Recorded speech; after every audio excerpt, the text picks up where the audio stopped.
Hello, welcome to this video. Today we're going to look at some of the capabilities and features within the Desmos graphing calculator.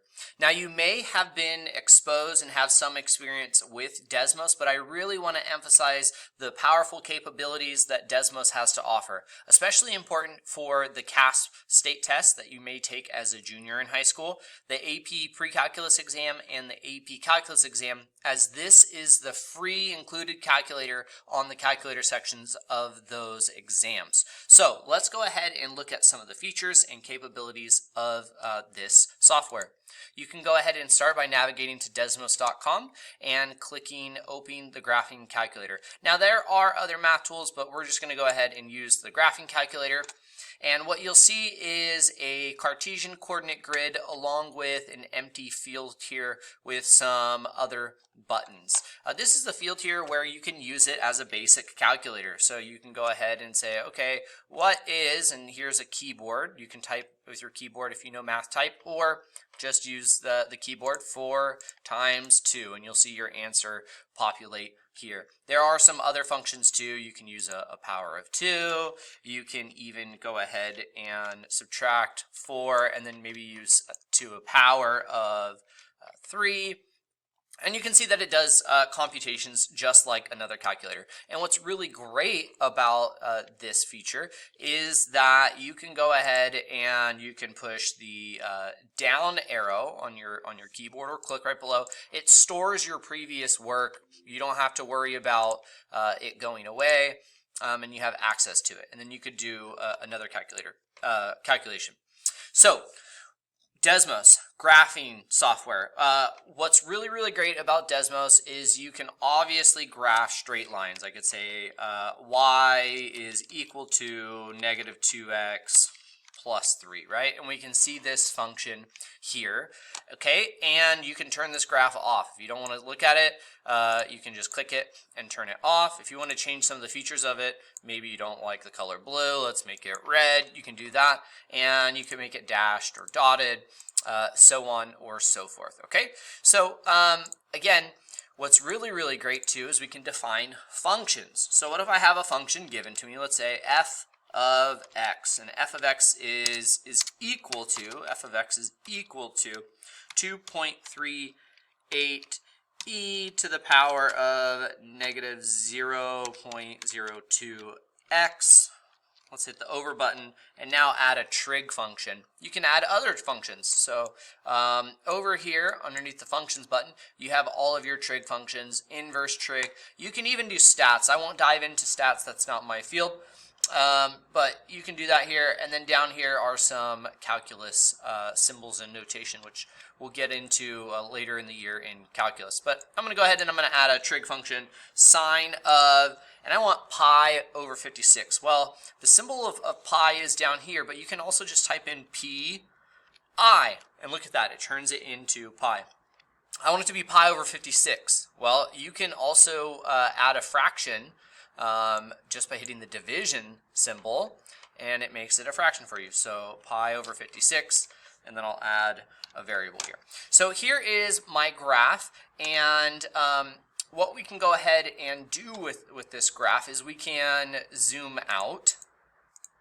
We can go ahead and zoom in if we wanted to look at a specific region, or we can go ahead and use our cursor and kind of drag it to look at certain things, right? So what I'm going to go ahead and do is I'm going to kind of zoom in this area here.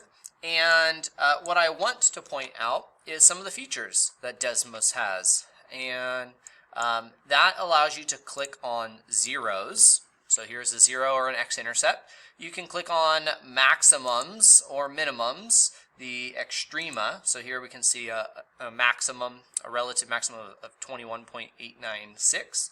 and a minimum of 77.896. So pretty cool. It's really easy to be able to see these things and identify them.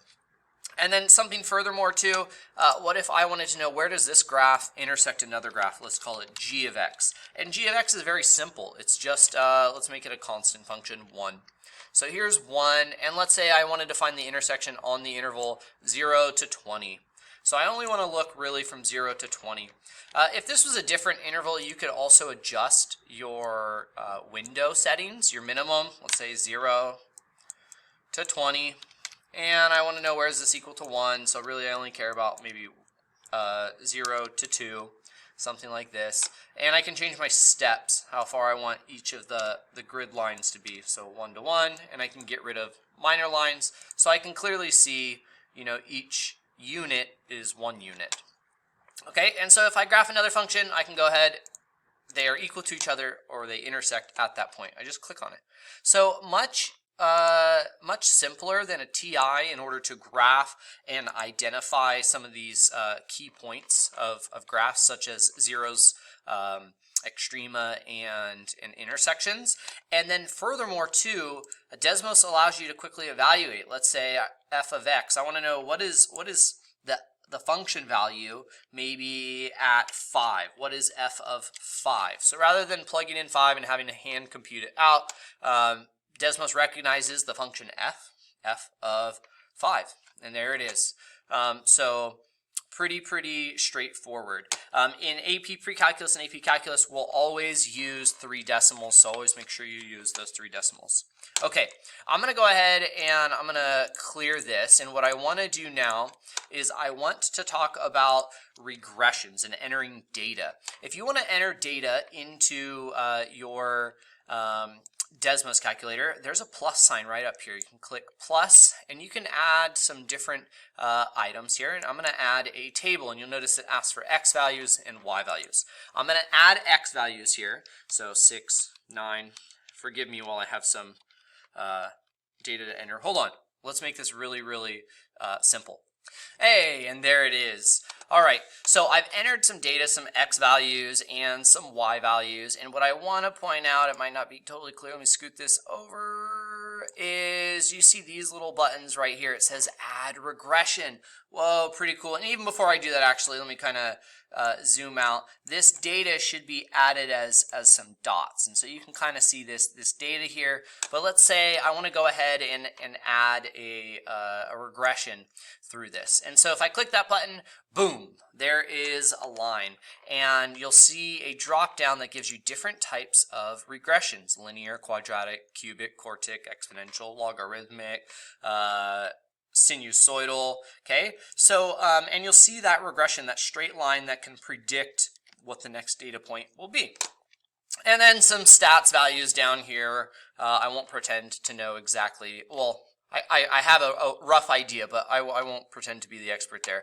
But what I want to point out is that here is the value. So if this regression equation was y equals mx plus b, here's your m value, your slope, and then here's your b value. What if I didn't want a regression linear? What if I wanted it to be more quadratic, to curve it through here? Notice now I have y equals ax squared plus bx plus c, and this would be my a value, the coefficient, this would be my b value, c value, and hey, maybe I want it to be cubic, so maybe this data could be modeled by a cubic function. Well, here would be your ax cubed minus bx, or plus bx, plus bx squared, sorry, man, got tripped up there, plus cx, and then plus d. So there's your a, b, c, and d values respectively. Okay, so that's regressions there. And what's really cool too on these, at least further on down the road too, is they have residuals. What's the residuals? Which is your actual minus predicted. You can click plot, they add a new column with that data given here, and they even give you a residual plot for that data. Okay, Desmos, it's pretty powerful, pretty awesome. You can graph functions, find intersections, identify key features, and even enter data and run regressions. Give this video a thumbs up if you learned something, and continue supporting the awesomeness of math. I'll see you in the next video. Peace. Take care.